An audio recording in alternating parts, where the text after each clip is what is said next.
There was a shooting at a hospital in York County, Pennsylvania.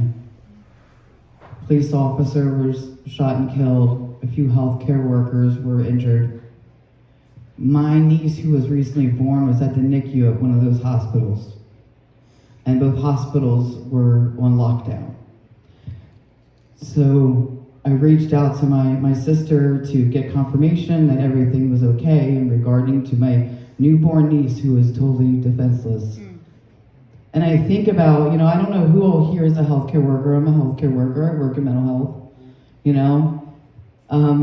It's hard in knowing that members of our class who suffer from the system, they tend to, without the clarity, see us as the enemy, right?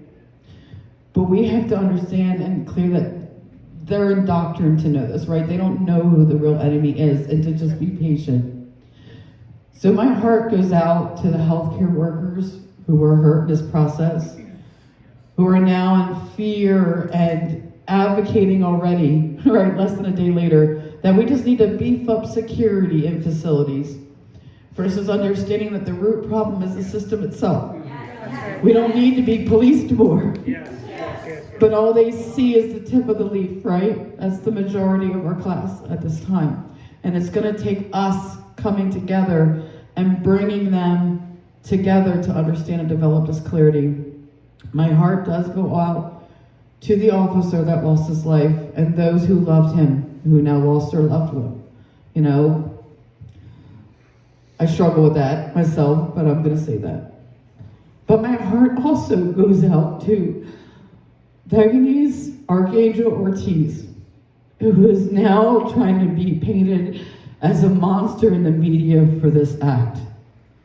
Although he shouldn't have done this, and this was not the answer to his woes, but this was a man that felt so desperate and shot down that his wife died in the ICU the night before, and this is what he felt the solution to that horrific event was.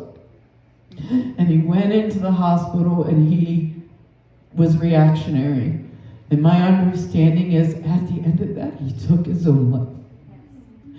This is the world we live in, where our class choose to attack one another instead of realizing that our strength would be to come together and hold the profiteers like UPMC accountable and the system and those that use vehicles like that to gain and take power and control over us. That's the enemy, right? The system, not each other.